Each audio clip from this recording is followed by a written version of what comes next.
Welcome to Accounts Playable, where we take stock of our latest episode. This is an after show, not a before show. So if you haven't seen the latest episode, watch it and come back. Duh. So, you're probably wondering why I've stuffed you all into this couch.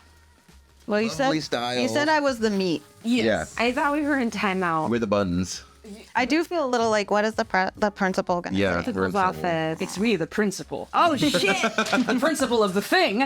No, so we're here to talk about the sort of series at large, not just the last episode, but the series at large, because this is going to be our last episode of Accounts Playable before a grand finale. So I wanted to make sure we gathered you folks in here to just sort of talk about the show at large, what this most recent episode kind of makes us all feel, the fact that we're about to be done. I know, get octopus with it. It's a lot. There's a lot going on. There's so much going on. Austin had to give me a hug right outside this room for like 5 minutes. Highly emotional. I definitely know I didn't take good notes last episode because it was like, rather the one before this. This one, absolutely. I wanted to just say finally, after mushrooms and spores and weird bioluminescent slime bisons. And fighting black tar.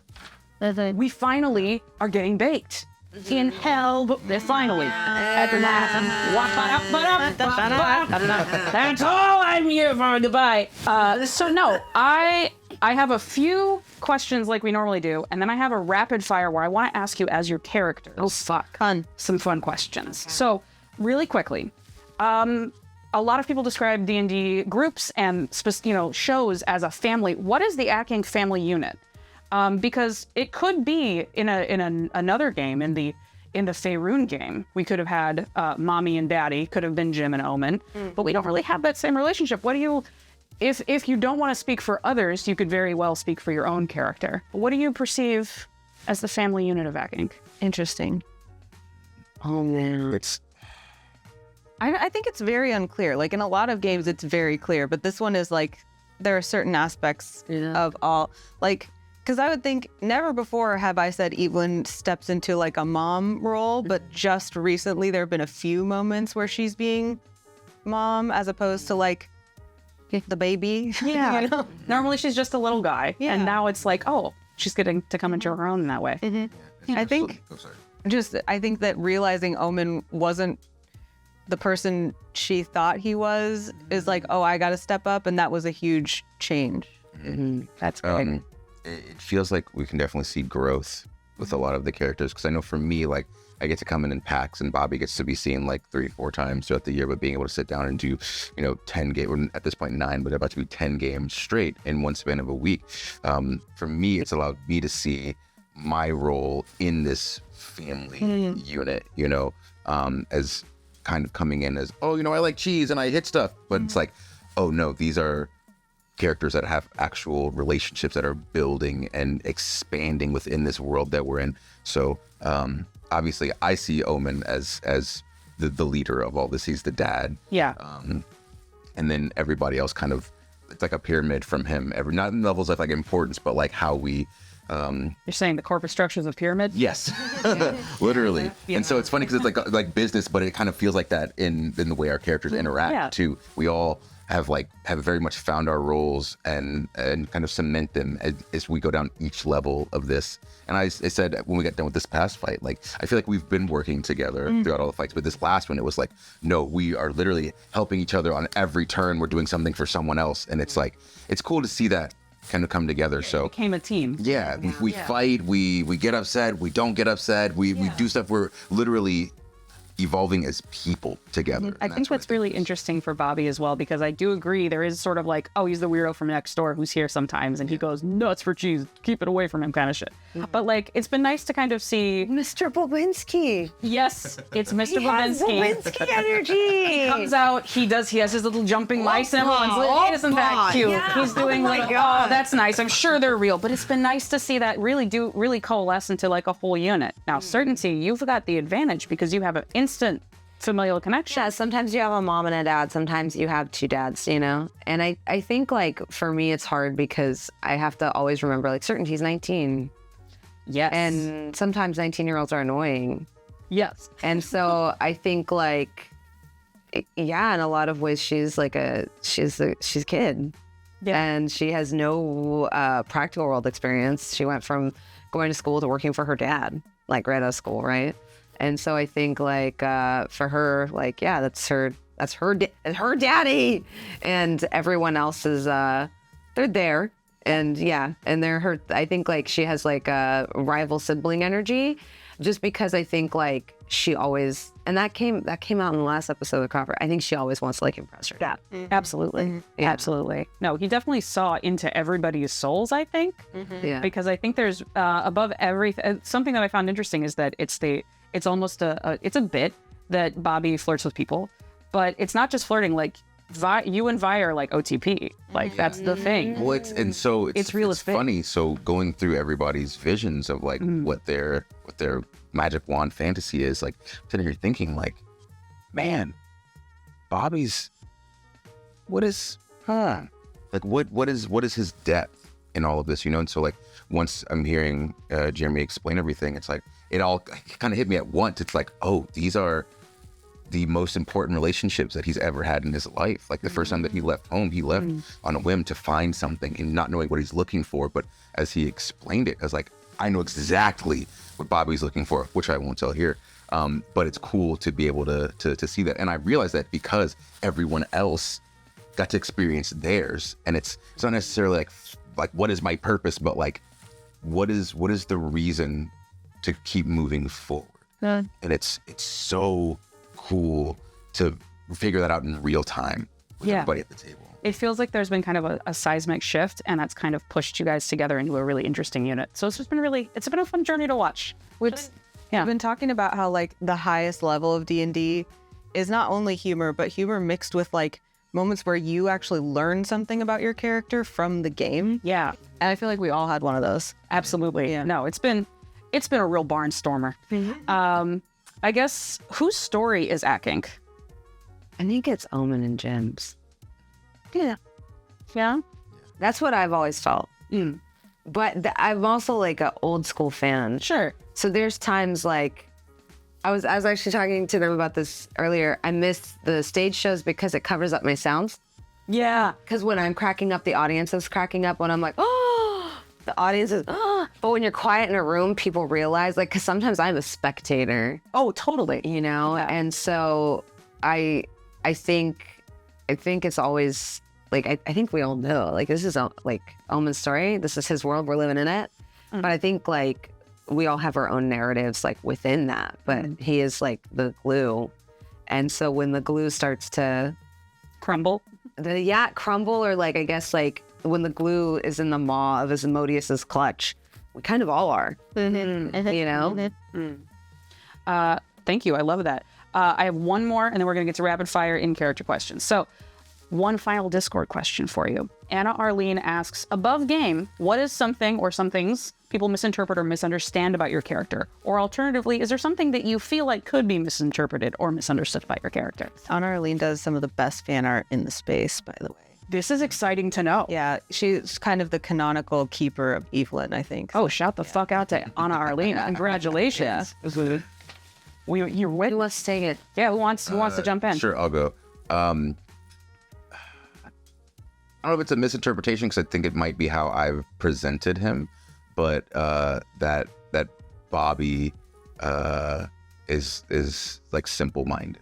You know, yes, cheese is the driving force, but there's reasons behind that are deeper than what is normally seen on the surface. He's just a good boy. Yeah. I was going to say something similar about Evelyn, because I delight in times when Evelyn can point out that she's not stupid. She's just like, she has a fatal flaw of optimism and of like overhope sometimes. So I think that's one. And then I think also something that is really interesting to me about Evelyn's story is the play between what she thinks she should do or want and what she actually wants or does. And I think sometimes that gets muddy when you're watching it because people assume that she's doing something because she wants to, but it may be actually other motivations that, like, I look forward to those coming out in the future. I think it's the thing that it's one of those things of like the visual part of it, because we play our characters, is that like certainty is 19. Yes. And I think people forget that when they're like, oh, she's cruel. I'm like, have you met a 19-year-old that isn't? My first job was tutoring in an American high school when I moved here from Punjab, and high schoolers are some of the coolest but unintentionally cruel people ever. They'll like hit you with truths that are like, you know, when you're like, oh, yeah, I'm doing this. And they're like, so what are you going to do with the rest of your future or whatever? Like, you know, why are you in school? Like people, The empathy centers are not. they're not there. And all of their knowledge is like theoretical. They'll say silly things like, my goal is to be, you know, a congressman or a president of the United States. And I'm like, you have a better chance of being hit by lightning, but you know, it's okay. Like, it's great that you think that. And I oftentimes try to channel that with certainty where like, all of her knowledge is book knowledge. She thinks it, yes. Yeah. Like everything she has, she's gotten from connections. She's been groomed ever since she was like a little kid to be this like girl boss. But I think like, I don't think she's cruel. I think she's just really smart, knows she's smart. And imagine having a dad that's always like, yes, my kid is fucking amazing. So she is like what I think most women wish they had, which is like endless fatherly support, like no daddy issues, no self-confidence issues, and just weaponized competence with like money and education poured into it. Hasn't been disappointed enough. No. Yeah. No, she hasn't been crushed yet, you know? And then with her dad being who he is, I think she's like, any problem can be solved. So decisions, do they really have consequences? Probably not. You know, and if I mess up my relationship with this Bobby or Evelyn, I'd probably go to another timeline and get another one or clone them and start from scratch. Because it's literally what her dad is doing. Sure. Like, oh, I messed up my learned it from relationship with watching other him. Jim and I gave another Jim to the devil. This Jim I'm going to have right, even though I'm starting the relationship with lies. So, of course, his kid's like, well, yeah, I don't have to be nice to Evelyn. If Evelyn hates me, I'll kill Evelyn. We'll make another Evelyn. I'll be nice to that one. Fine. It's fine. Because actions don't have consequences. No, absolutely. Absolutely. No. I did want to point out another thing you mentioned about looking like our characters. That is one thing that people always think Evelyn looks like me. And I think that's great. I would love it if people think Evelyn looks like me. In my head, she looks nothing like me. Of course. She's 8 inches shorter than me, round little cherub face, short blonde hair, super jacked built. And so like, that's one that I always think is really funny. I don't, That's just a quick misunderstanding where you're like, yeah. And I'm not 7 feet tall. you're not? What? No, you are. It's He fine. is. It's He's the lying. shoes. It's the shoes when I'm on He's stage. lying. He's 7 feet tall. That's giving me a lot of information about how tall I actually am. We have to put his chair in a pit when he sits at the table, so he doesn't. Why did we cut a hole in the floor? Yeah. No, we. Yeah. I have questions after this, but you know what? Let's do this really quick rapid fire. I do have all the Inside the Actors Studio questions. So if you don't mind, we're going to take them really fast as your character. So we're just going to go. Who wants to start, though? It's 1, 2, 3. Yeah. Sure. All right. So just as quick as possible as your character. What is your favorite word? Fuck. Lathander. Disintegrate. What is your least favorite word? Moist. Sad. Defenestrate. What turns you on? Width. What? Moisture. What turns you off? Ignorance. Lies. Sand. What sound or noise do you hate? This shrill sound we hear every time we touch that fucking rock. An animal crying. Doors closing. What sound or noise do you love? Ching, ching, ching, ching, ching, ching, ching. Singing. Hands clapping. Favorite curse word? Fuck. Lathander, unbless you. Curse. What profession other than your own would you like to attempt? Oh, skip. Come back. Guard. Pastry chef. Dean of a university. What profession other than your own would you not like to attempt? Pastry chef. I'll try anything. Sewer cleaner. If heaven exists, what do you want to have your God say to you when you reach the pearly gates? Hey, kiddo, it's been a while. I love you. You look great. That's all the time we have on Accounts Playable. Can we tell us a thing? yesterday we became piercing buddies. Piercing buddies, tell us. So show it off. So we've got this one. So I for had you? this one already. Yes. And I thought, okay, I want to go get this one because I want to get a hoop in this one because I'm trying to get on We my got the mini same graphics. side technically. But Right? they said I can't get a hoop yet because I have to wait like 5 to 6 months, and so I've been a month for this Yeah. one. So I went ahead and got this one. I think that looks so cool. And then you've straight got across. you've got yours, and then you've got a little moment. And I got another one here too. What a wonderful memento. We watched our siblings in arms be pierced on the battlefield. So when you ask about ACK Inc. and family, that's what it is. Shit. Family. I guess that's all the time we have on a cosplay. We'll see you after the next one.